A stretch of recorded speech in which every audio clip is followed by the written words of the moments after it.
Okay, let's go ahead and get started. Hi, everybody, and welcome in. Thank you so much for joining us today. We are thrilled to have you here. My name is Rachel Seets. I am the Landowner Outreach and Stewardship Manager at Hill Country Alliance.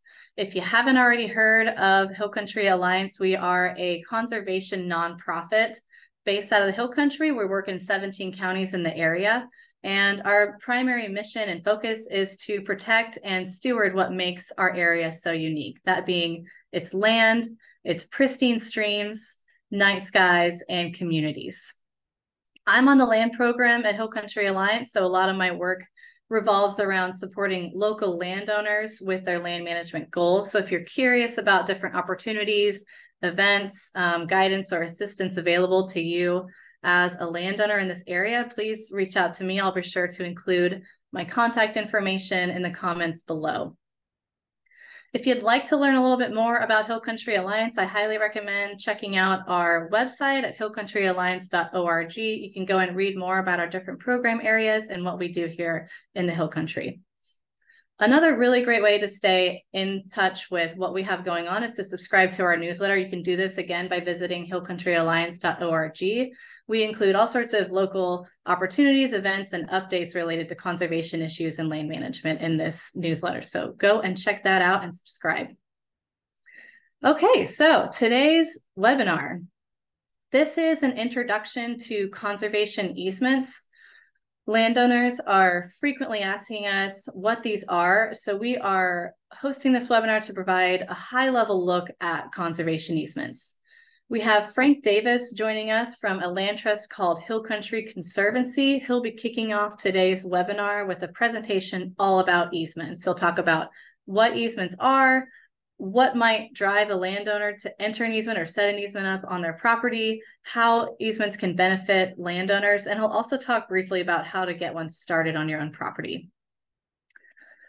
Another part of this webinar that we are super excited about, we have a couple local landowners joining us to share their experience in having an easement. These are folks that have already gone through the experience of setting up an easement, and they are here to share their experience with that process and how they feel that it's benefited them since setting one up. So we're excited to hear from them. Okay, so a couple housekeeping items before we get started, and I have copied and pasted these into the chat as well. We do have closed captioning enabled for this webinar. If you'd like to turn them on, simply go to the closed captioning button on the bottom toolbar of your Zoom screen and select Show Captions. Some folks don't have the closed captioning button on the bottom of their Zoom screen, so you can go and press the More button. It'll have 3 dots above it, and then select Captions and then Show Captions. That should set up your closed captionings. And again, I'm going to copy and paste these instructions into the chat. Additionally, to reduce background noise, we ask that you please keep yourselves on mute when not talking. And lastly, we have plenty of time for Q&A, both after Frank's presentation and after our landowner testimonial. So please bring your questions and save them until our Q&A portions. If a question comes up while you're listening to any of the presenters, feel free to add it to the chat. We've got a friendly helper queuing up questions, and they'll keep track of it for when we have a Q&A at the end. That's about it as far as housekeeping. So let's go ahead and get started. I'd love to introduce y'all to our first speaker, Frank Davis. He is the Chief Conservation Officer at Hill Country Conservancy. Frank has managed conservation easement acquisition and stewardship at Hill Country Conservancy since 2005. So he brings a wealth of experience and knowledge to our webinar today. He also has a bachelor's degree in geography from UT and a master's degree in wildlife ecology from Texas State University. So take it away, Frank, and thank you again so much for joining us to share your information.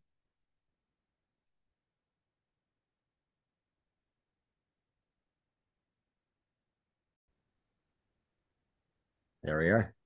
All right. Okay. Okay, so I'm going to start sharing my screen here. Nice to see everybody. Yes, so I work with Hill Country Conservancy, and we are a land trust. If you don't know what that means, you'll learn what that means as I get into the presentation. And much of our focus is on preserving the water, the wonder, and the wildlife of the Texas Hill Country. We have been doing this work for about 20, going on 25 years almost now, and we've accomplished quite a lot, but none of that can be accomplished without the efforts of private landowners. And really the key to our mission is trying to help landowners to keep their land intact and functional for future generations.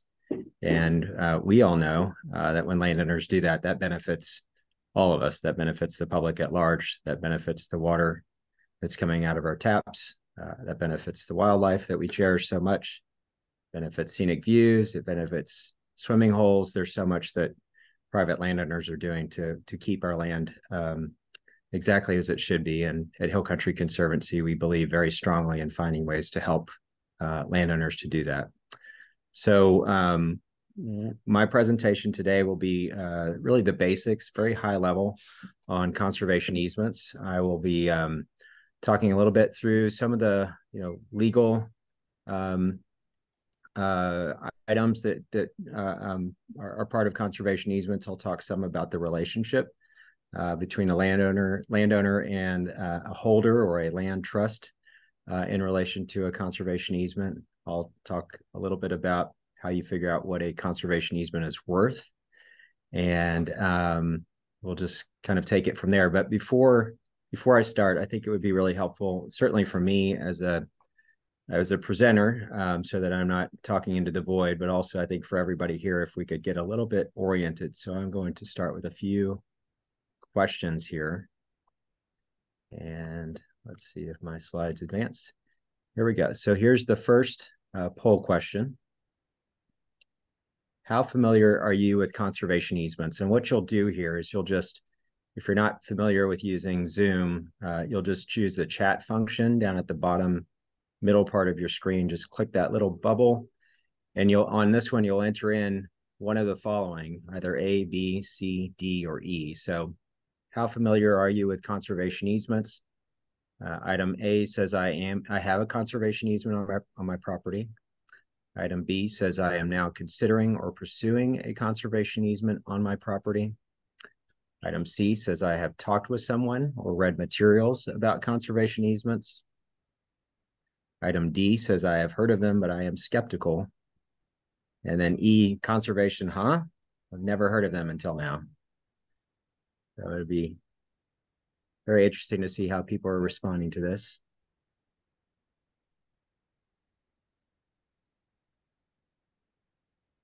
We have a couple people that are coming in very fresh. That's good to see.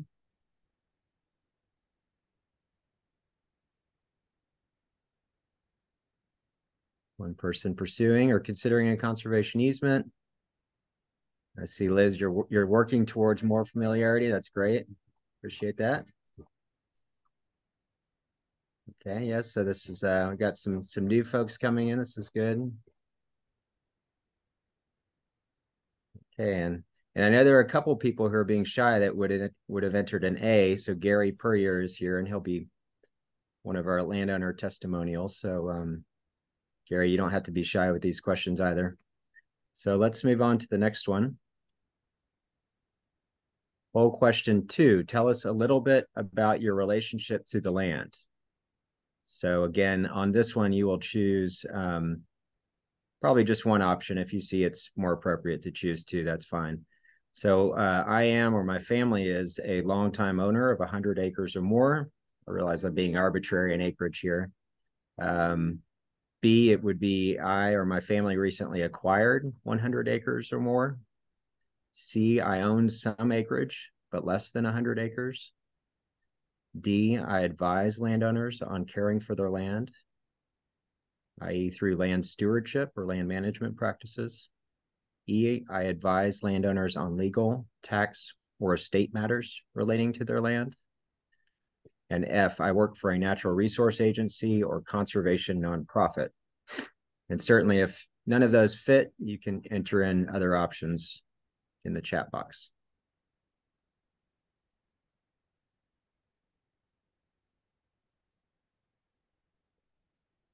Okay, we've got some new ones coming in here. Yeah, okay. conservation agencies. Got a smaller acreage landowner, a couple with some larger acreage. Wow, 100 years of land ownership in 2024. That's exciting. Okay, thank you, everybody. Yeah, this is helpful. I hope it's helpful for you. We have two more questions, and these two questions are really directed at those of you who would consider yourself a landowner of some acreage. You choose what the amount might be. But how would you rank the following objectives in relation to your use and enjoyment of the land? So I'm having you reach here and actually ranking from most to least important. So if item A, let's say ranching is your primary objective for your land, you would put down A first and then follow that with any other letters that you think are also important, but maybe not quite to the same extent. So item A, agriculture, livestock production. Item B, wildlife habitat. C, watershed health. D, hunting and or fishing. And E, passive recreation, such as hiking or bird watching, or just scenic enjoyment. So to this one, you'll give several answers in order of most important to least important.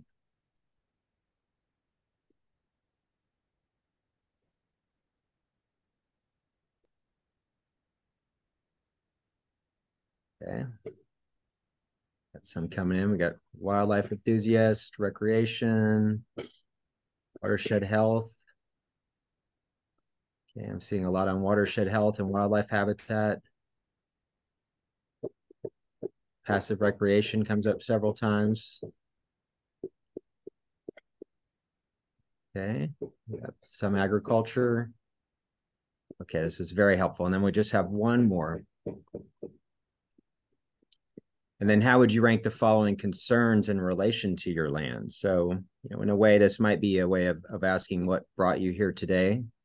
Why are you interested in conservation? But when you look at the landscape around you, what are your greatest concerns? So again, this will be multiple responses.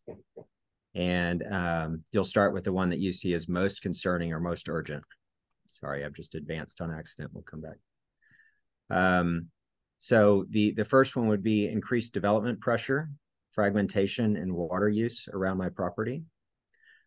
B, future generations, subsequent owners who do not share my values for responsibly protecting the land.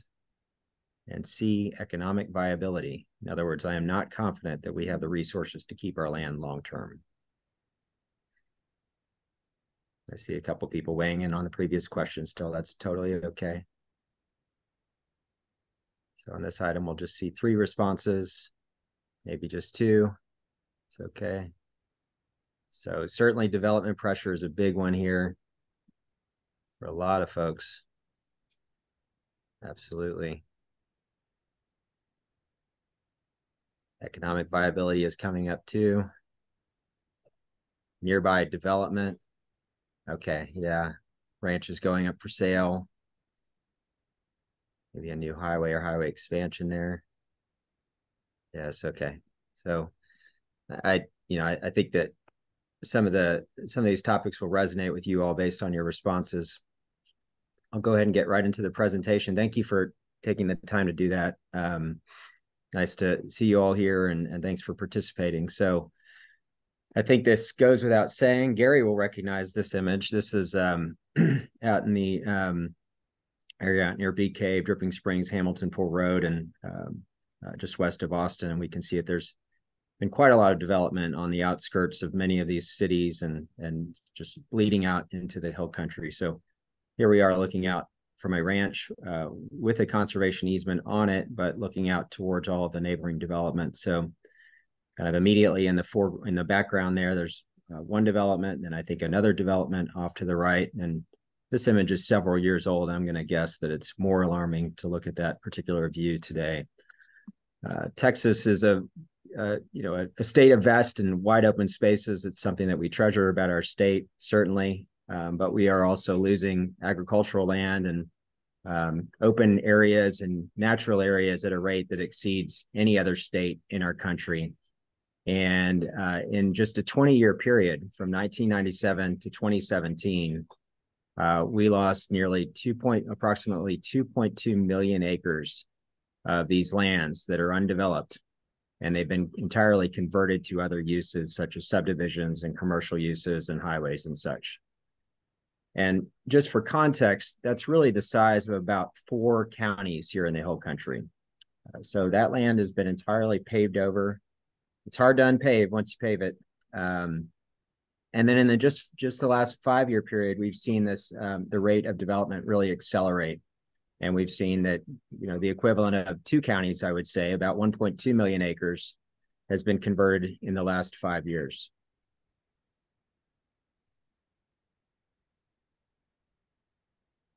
This shows a little bit about the extent to which this is happening in different Hill Country counties. This is from the Natural Infrastructure Plan. If those of you who may be unfamiliar with it, you can just Google Our Texas Hill Country or Natural Infrastructure Plan, Texas Hill Country, and you'll see this come right up. A really compelling report on all of the changes that have been happening. Actually, I'm getting my reports mixed up. So there's the plug for the Texas Hill Country Conservation Network's Natural Infrastructure Plan.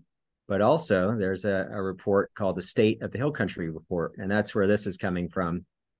And you can look that up just the same on the internet. It should pop right up for you. If not, Rachel Seets could send that your way. But long story short, you can see all of the population growth that's happening in these unincorporated areas. So these are areas just outside of city limits where there's really not a lot of land use regulation. And I think this image is a telling one. It really shows how you have these natural areas, and then you have the homes and such sort of encroaching into these natural areas. And I don't begrudge anybody for wanting a home, looking out into a scenic view. It's understandable. We all desire things like this, but there is a real question in Texas about how we're planning this growth. And there's the reality that counties do not have any authority to decide where growth occurs, really, beyond some limited restrictions that they can put on that growth. So you can see there's, highly accelerated growth in many places where you might expect, like Travis and Bexar County. But then there's some areas, along the corridor, like Comal County, Hays County, and such, and even some areas that are, a little more westward that are really seeing some significant growth. And here you can see some charts that show how this growth is occurring also. This is really about the fragmentation and development of rural lands and these natural areas out in the Hill Country. And this gives a comparison, green being conserved, red areas being developed as of now. And of course, what we would prefer to see over time, particularly in the most sensitive areas of the Texas Hill Country, is that in some ways that conservation keeps pace with development. So we are literally in a race against time to keep these places intact. And again, because about 95% of land is privately owned in Texas, really the key way to do this is by partnering with private landowners. And what is the most robust tool for partnering with a private landowner to limit development and fragmentation? That would be a conservation easement. So here's the introduction for those of you who are totally unfamiliar with conservation easements and said, conservation easement, huh? This is a legal agreement between a landowner and a land trust. And I want to qualify this by saying between a willing landowner and a land trust, typically. The landowner is always willing. Occasionally, there could be another partner other than a land trust, but no landowner has a conservation easement on their property that they didn't choose to put on their property, or they didn't buy the property with the conservation easement in place and with their knowledge of it being in place. And a critical element here is that a conservation easement protects conservation values, and I will define that in subsequent slides, and limits certain uses of the land. But it does allow for other uses to continue, as you'll see as we carry on here. So what does a conservation easement protect? A conservation easement protects certain conservation values, and this can include rivers and streams, aquifers and springs, in other words, water resources. I heard a lot of folks talking about the importance of preserving water resources. It can preserve working farms and ranches, so different types of agricultural uses. It can preserve scenic vistas even, if you can believe it. There is codified language in the IRS tax code about what a scenic view is comprised of. And it talks about harmonious textures and slopes and hills and waterways and all the things that we know. And they've actually put it into the IRS tax code and describe this. So this is a real thing, and it's important for us to protect scenic views because we know that as you drive through the hill country, even if you're not driving through the gate of a ranch, you do benefit from seeing these beautiful places along the highway. Also, historical sites are an example of a conservation value, and they're quite common throughout the hill country as well. Why would somebody want to have a conservation easement on their property? Well, they have a keen interest in preserving those conservation values that were described earlier. They have family legacy oftentimes. A lot of folks have, even if they bought their place 10 or 15 years ago, they become very attached to it and they start thinking about what the future holds for the property and how their kids and grandkids might be involved with it. Or it's been in the land for 100+ years and they're trying to figure out how to keep the old place together. Key point here, there's a way a conservation easement can be used to unlock the value in the land without having to sell the land outright, which is a very unique concept and a little hard to wrap your head around it, but I'll give a little teaser here. For many folks who live in the hill country, they've seen their land value increase over time. They're getting more knocks on the door. They're getting more paper in the mail, offers and such that indicate that the value of the land is going up. The underlying value of the land has not really gone up. It's not suddenly more productive for ranching purposes. It's not producing bigger bucks for hunting purposes. It's not suddenly more scenic. You didn't suddenly have a new waterway come in that's become the perfect swimming hole that wasn't there previously. And what's happened is that the changes in the landscape around you have caused land values to go up based on speculation, based on development potential. So that's value of your land that's sort of locked in the land. And typically the only way to unlock that value in your land is to sell a portion of it or sell all of it. And a lot of folks do that, and it's an understandable thing to do. But a conservation easement can be a different way to unlock some of that value. And this will become more clear as I go on. And through that unlocking of value, you can reduce estate and income taxes as well. And then occasionally there are cash benefits also. So a conservation easement comes with rights and limitations. So certain rights will continue. Traditional uses, wildlife management, hunting. You might have hunting leases, agriculture. I didn't mention, things that are starting to become traditional but are actually pretty novel would be like Airbnb. There's a lot of different ecotourism options out there that can be perfectly consistent with a conservation easement. Lots of ways to enjoy the property, generate revenue, but without really impacting it negatively in any significant way. And then a conservation easement comes with limitations. So it puts limitations on the amount of subdivision on the property, on the amount of construction. Notice I'm saying limitations. This does not mean an outright prohibition. If you have a particularly large property, you may reserve the right to split it into two pieces. You may reserve the right to build a new home or a couple new homes if the property is large enough to accommodate that. Surface alteration, so outright sort of grading and such. You may need to build some roads, so that involves some grading. That's allowed within a conservation easement, but sort of haphazardly going over the surface of the property and changing it without any real thoughtfulness is not typically part of what a conservation easement allows. Certainly, you'll need to use water for your own residential uses. You may have uses for wildlife or for livestock. That's part of a conservation easement. But selling it to a neighbor, having a big water marketing company come in and drill a well and then pump it somewhere else, that's not usually something a conservation easement would provide for. And I will talk later about vegetation management also. So again, the landowner really, it's important to know that a landowner retains certain rights with a conservation easement. And to me, some of the most fundamental rights of a private landowner involve the ongoing ownership and private enjoyment of your land. You also have the right to give the land to your heirs. I guess you could sell it to your heirs also.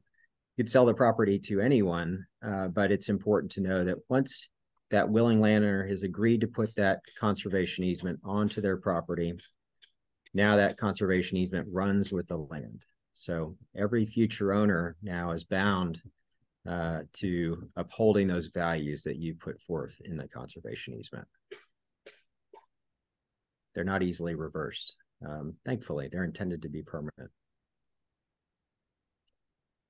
So I mentioned vegetation management. So this gets to provisions on agriculture and land management. So primarily a conservation easement, really without exception, is going to limit subdivision and construction and water use and mining, some of those things I mentioned previously.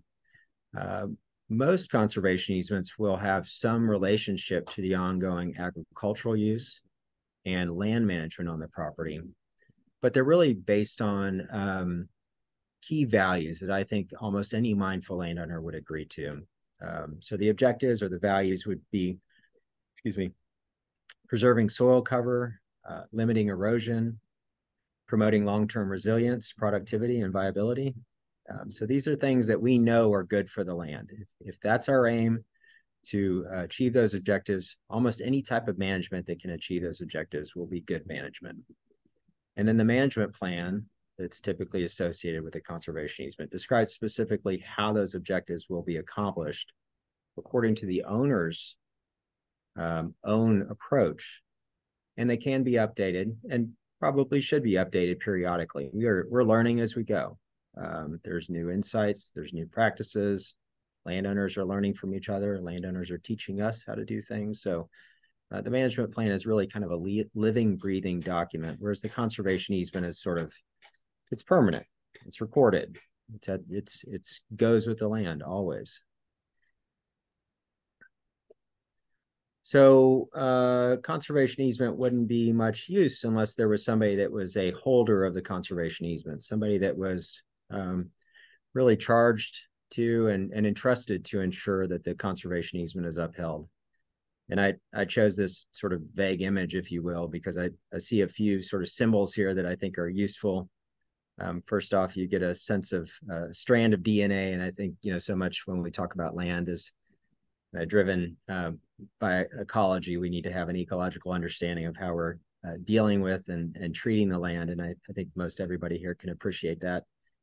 And then the symbolism of a circle, and even a little bit, you sort of have multiple infinity symbols, just really speaks to me about both the idea of forever, which is a very bold idea that land trusts and conservation easements take on, and just a trust as well. So ideally, that's how you would feel about a land trust if you chose to pursue a conservation easement on your property. That's how you'd feel about your land trust partner or whomever the holder might be. I should say that holders can also be government agencies, but they don't have to be. So different counties are holding conservation easements. Some cities, like the city of Austin, city of San Antonio, hold conservation easements.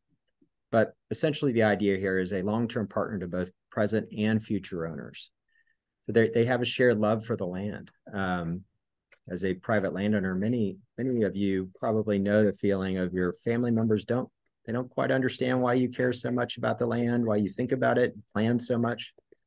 They know it's nice, they like to visit, but they're not involved. And a land trust or a holder of a conservation easement can be as involved as you like. And that's really your choice how involved they might be, but they're very keenly interested in caring for your land in the way that you would be.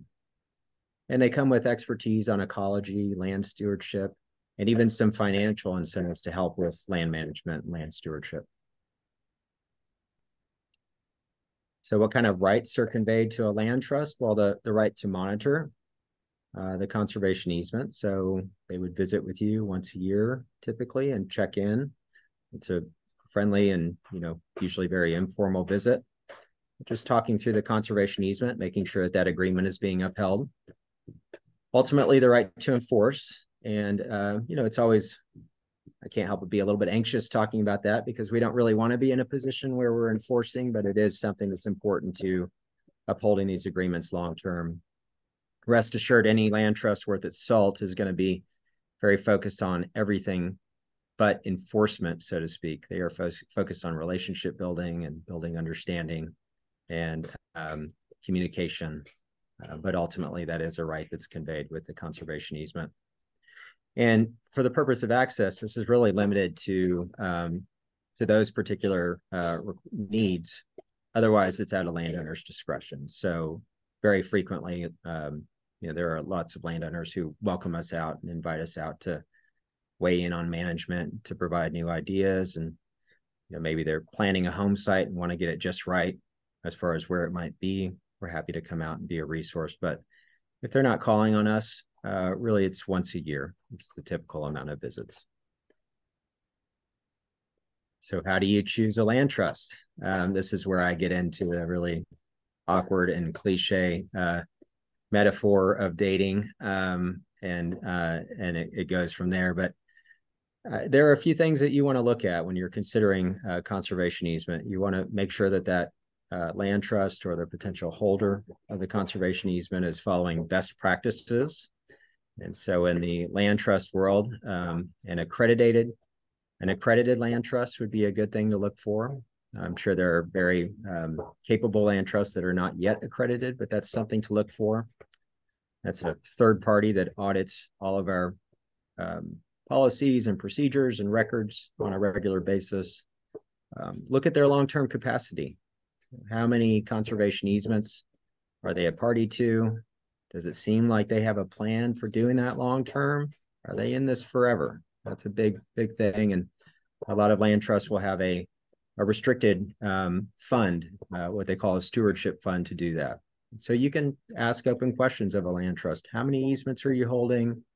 What's the value of your stewardship fund? Is it restricted to the use, for the use of monitoring and managing these conservation easements? Look at their mission focus, certainly. Does that align with your own mission goals?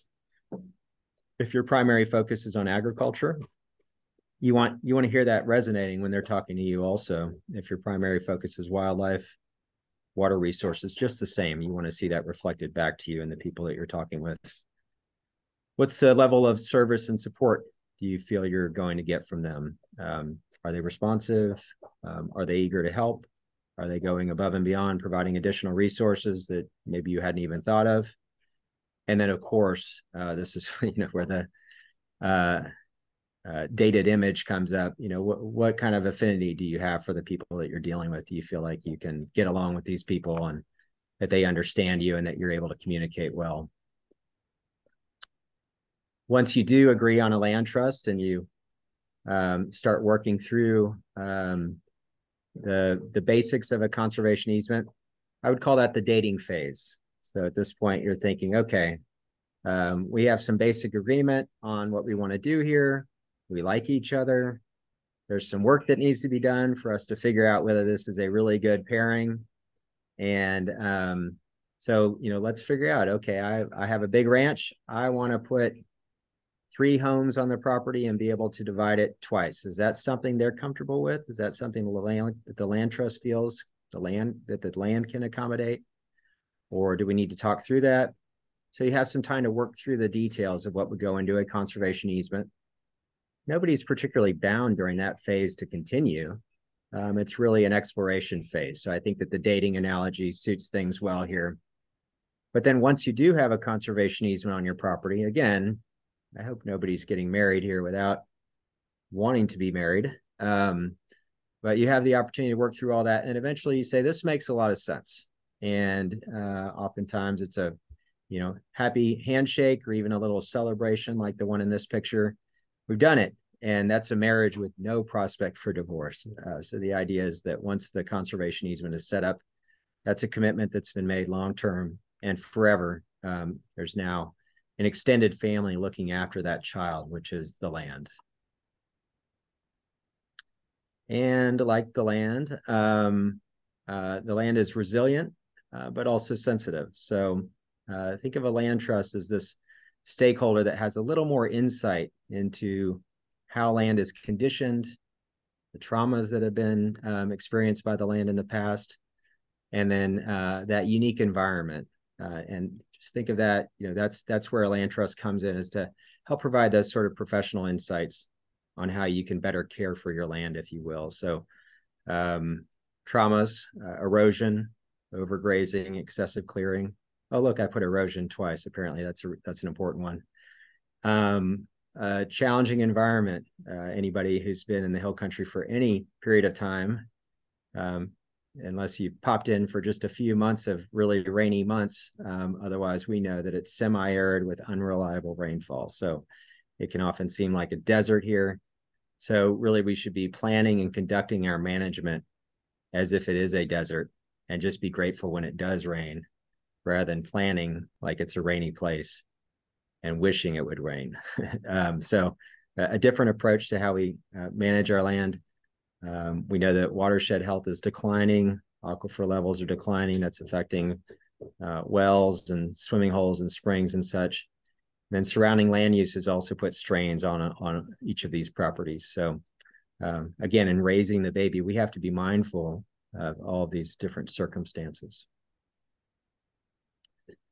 So this gets to a little bit on the financial benefits. I mentioned the idea of unlocking the value of the land earlier, and contribution of a conservation easement can entitle the landowner to tax benefits. There's various types of tax benefits, including both estate tax benefits and income tax benefits, and in some cases, cash payment. I don't want to oversell that last point, but that is sometimes an opportunity.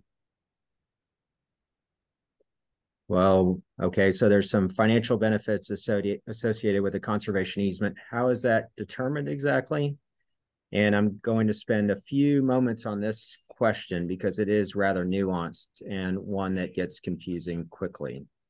So bear with me, and I apologize if there's still questions remaining. At the end of my presentation, we can certainly come back to this particular question. So development potential is the key item to consider here.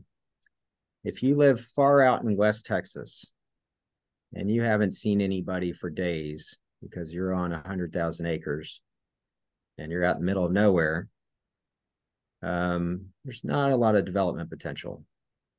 On the other end of the spectrum, if you live just outside of San Antonio, or just outside of Austin, Texas, or just outside of Bernie, or just outside of downtown Kerrville, you know there's a lot of development potential.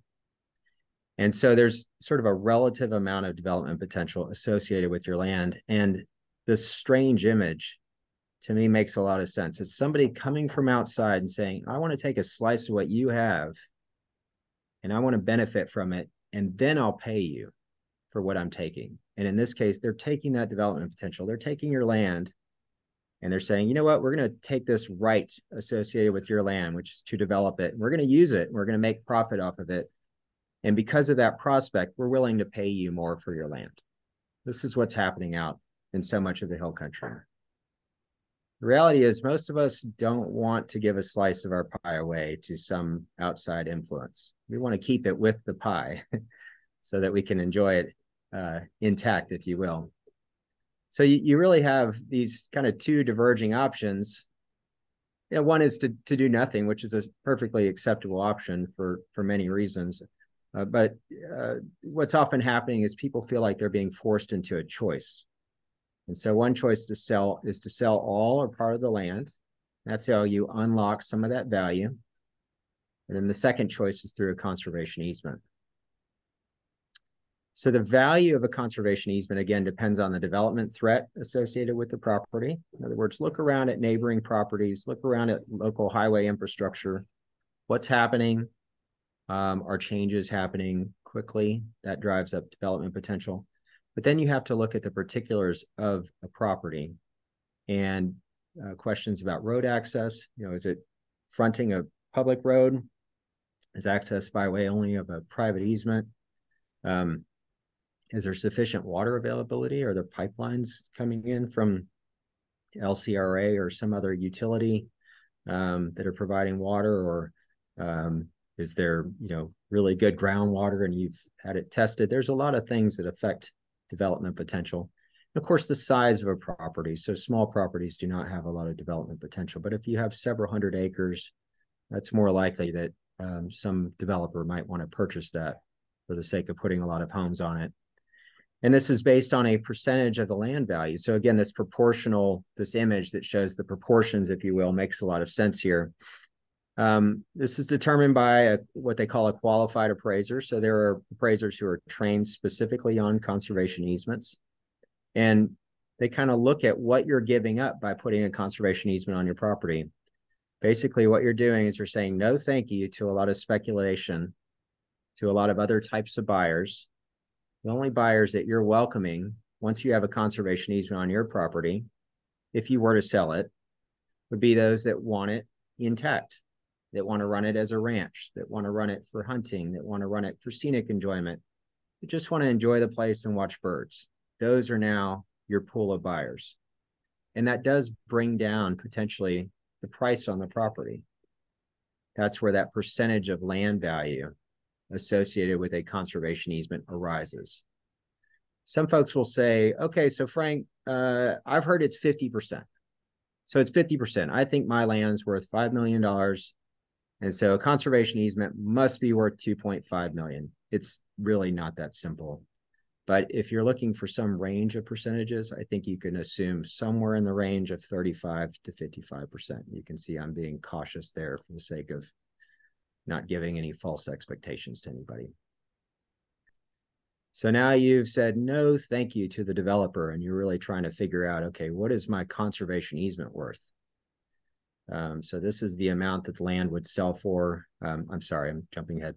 The fee value is an important concept to understand. The fee value is a term that's often used in real estate. So this is prior to a conservation easement. You just say, I'm done here. I'm out of choices. I'm going to sell this land outright. Let's just see what people bring. Let's assume you're on a piece of land that could accommodate 50 lots. It's a rather large tract of land. Let's assume it's worth $5 million. Today's real estate, maybe it's worth a good bit more, but let's say 5 million for this example.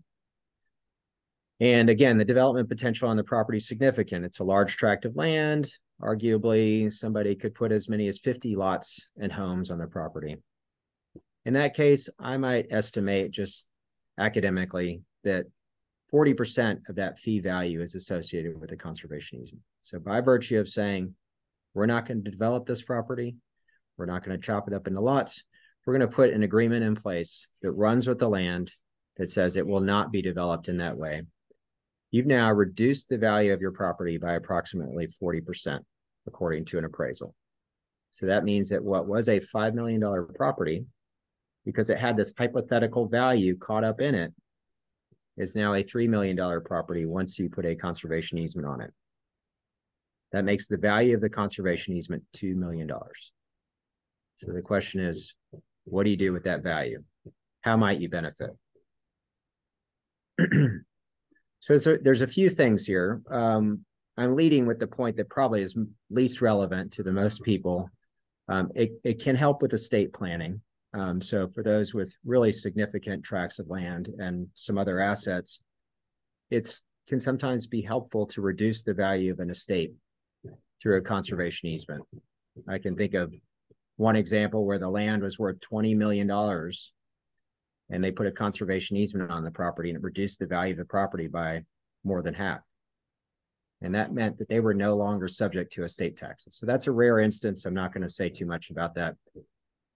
There are also income tax incentives. So when you put a conservation easement on your property, if you donate that value in that hypothetical scenario I made up, if you donate $2 million of value by virtue of a conservation easement, that's much like making a $2 million cash gift. Not exactly, I want to be really clear, but a lot like it.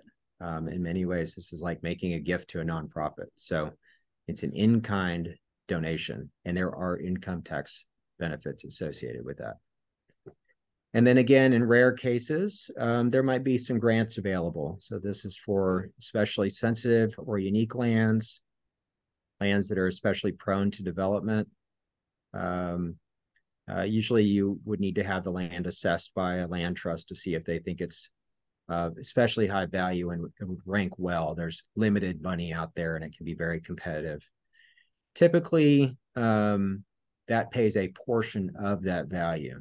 Just hypothetically, in the situation where you have a conservation easement worth $2 million, there's some situations where somebody can receive, say, $1 million in cash, and then they donate the remaining $1 million in kind for tax benefits. Again, I know there's a lot there on value, and I imagine a few of you have your heads spinning, so I apologize. So now you've decided to put a conservation easement on your property, and what happens next? Are the black helicopters suddenly flying over? Are the land trust patrolling outside your gate suddenly? No, that's not quite how it goes. We're busy people, and we don't want to do that. And I don't have a helicopter. So, but there is an annual review and a visit. And so again, we have a questionnaire that we go through that prompts good questions. It might ask, okay, so, Mr. Jones, you've got the right to another home on your property, according to this conservation easement. At our last visit, you mentioned you might want to start building that. Do you want us to help you, confirm that it's in the appropriate location? Is there anything we can help with your planning? Maybe a landowner says, it's time for us to put new roads in. And ironically, we've learned a good bit about road construction and how to do it in the least impactful way. And so we can give some guidance on that. So these visits are really about a partnership. If you do plan to do something substantial on your property and you've reserved the right to do that, such as building a home, there will be some plans that go back and forth. So, this is a great opportunity to provide notice to a land trust. We always just say, if you're not sure, pick up the phone, just let us know what you're planning on, and we'll tell you if we need to go through any formalities there. We do want to provide as much guidance and support as we can. We're usually doing that. Wish we had more capacity, frankly, where we can always be reaching out and checking in. But oftentimes it's folks reaching out to us, or they get a newsletter from us and they're interested in something that we're doing. And that's where we can provide some additional support.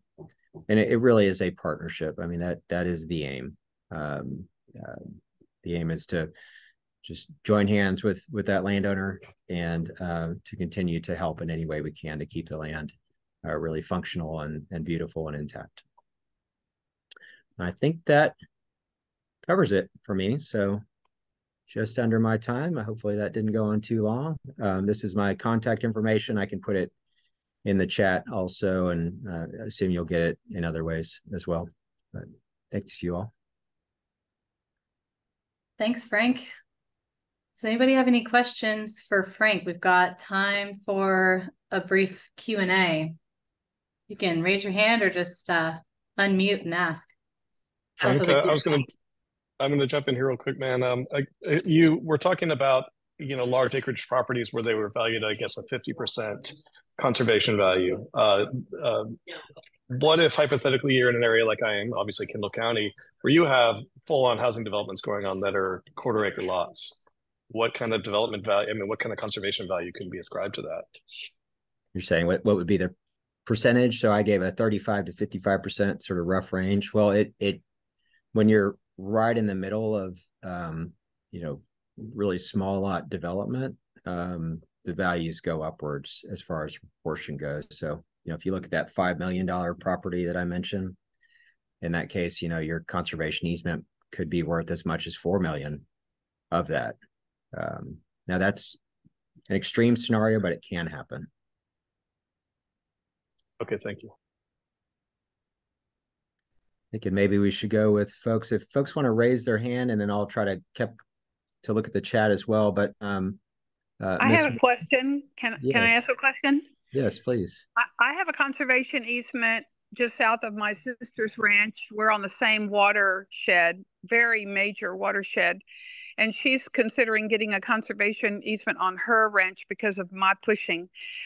Question I have on my ranch, which would also affect hers. What if someday in the future our kids sell the ranches or sell the ranch and the new buyer abuses the conservation easement, what are the consequences for them? How does the conservation easement get protected from people who abuse it or might abuse it or whatever? Do they have to pay back the money that we were given for the conservation easement, which in some cases they'd be willing to do because it would make so much money doing it? Or what are the consequences of abuse of our conservation easement when we have it? I have one now. She's going to get one. That's a great question. Yeah. So there's a real question of whether folks are going to exploit this or abuse this in some way. And that's an important concern. So the enforcement rights that come with the conservation easement do give a land trust some significant authority in being able to address that. A lot of land trusts, we maintain a restricted fund that's specifically for that purpose. Ideally, 99% of our visits with landowners are amenable and cooperative, but occasionally there will be folks who have conservation easements on their property, typically folks who purchased it with the conservation easement in place or perhaps had it passed down from prior generations. And those folks very well might desire to abuse the conservation easement, and that's where those enforcement rights do come in. And these things are holding up in court, I should say. There's not, thankfully, a lot of arbitrary case law. I'm going to sound like an attorney. I'm not an attorney, but I talk with some about these things. And there's not a lot of cases where folks are coming in and just abusing conservation easements and getting away with it, because thankfully the contract's very clear on what can and can't happen. I hope that's helpful. So they can't, like say someday 2 generations or 3 generations down, developers just start developing it and have to pay back the money that we got. That's all they have to do, and they can go about ripping it up. Well, if they start to subdivide it in any way, then that's already contrary to the contract, so that's illegal in and of itself. And then furthermore, ideally anybody should be talking with their land trust and asking them this particular question. I can only answer for the case of Hill Country Conservancy, and I would say that we're equipped to deal with that through our practices. We're going to catch these things before they get too far along. But also we have the capacity to enforce these things effectively. Your yearly monitoring would help flag it so that the Conservancy would be aware that development has started. That's right. Right. Azalea asked a question in the chat. Thank you. Yeah. So is there a minimum of acres you have to own to have a conservation easement? The short answer is no. We can always come up with some arbitrary number, but the real question as far as whether a property is large enough relates to what's on the property and what's it's surrounded by. So let's say you're on a 10-acre tract of land that's surrounded on 3 sides by conservation areas. Well, there might be some real important reason to have it under a conservation easement. It's really a question for a land trust because they are taking on a long-term responsibility in holding that conservation easement. You might also be on a property that is sort of isolated, but especially unique. Maybe it has a bat cave on the property. There's another example of where a relatively small property could be viable for a conservation easement. But the short answer would be that typically, when a land trust is looking at a conservation easement, they're thinking in terms of landscape scale. So we have a vision among Hill Country Conservancy, Hill Country Alliance, many of the partners in the Texas Hill Country Conservation Network are preserving another 550,000 acres in the coming years. So we can't really do that in 5 and 10 acre chunks very capably. So you can see that we're going to be focused on larger acreage typically. Michelle asks, can you talk about any cost consideration to the landowners? In other words, the cost of valuation or due diligence costs ahead of an easement? Great question. So every conservation easement is a real estate transaction. So it does incur some expenses for everybody involved. That's typically negotiated individually with the land trust and the landowner. I think there's a few things that tend to hold true, and that's that there's There needs to be a current survey of the property, certainly, to put the conservation easement on there. And typically a landowner will cover that expense. The land trust might cover some of the other expenses like their own due diligence and creating a baseline report. It's sort of an expansive documentation of everything on the property that's man-made and natural. Those are things that the land trust usually happily takes on. And then there's some additional work that needs to be worked out with the land trust. It is important to say, I wouldn't want anybody to be surprised that any land trust is going to ask for a landowner to support their long-term administration of the conservation easement. It is a real expense to go out and check in on these things on a regular basis. And then worst case, as was mentioned earlier, to have to enforce them. So a lot of landowners will make a gift to the land trust when they set up their conservation easement. It's like an endowment for the baby, if you will. Sorry, I'm not being too specific there, Michelle, but that's something to talk through with the land trust. Ben asks, if your property is in Kendall County, you might consider seeking due diligence or, oh, thank you. That's some good guidance. Yes, so there's some opportunities there in Kendall County. And yes, there's also other ways that land trusts might seek to raise money for the landowner's expenses in that regard. I should say that particularly when a landowner is donating their conservation easement, I think, especially if it's an important property, a land trust is going to be eager to try to figure out how to make that financially feasible for the landowner. Did you want to say anything else, Ms. Moore? Maybe we covered it already. Well, it didn't cover all of it for me, but okay. Because it could be multiple generations down the way. And I was told way back somewhere when I got my conservation easement that all the developer has to do is write a check for the money that we were given for our conservation easement, and they could rip it up. So Absolutely. I'll ask, yeah. Your answer was to ask the trust company whenever we get the trust, whenever we get that going, and I'll ask them that question. Thank you so much for helping me with that. And for a side note, if I might please tell you that I'm jealous of the beautiful view out of your window.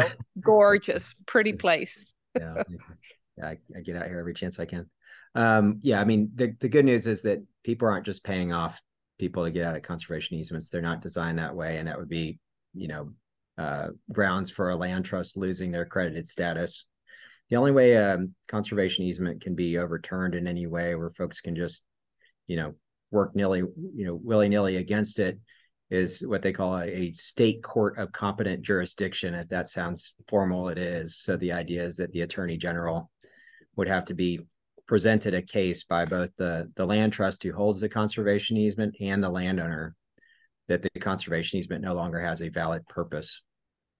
And certainly the land trust wouldn't be making a bunch of money from this scenario.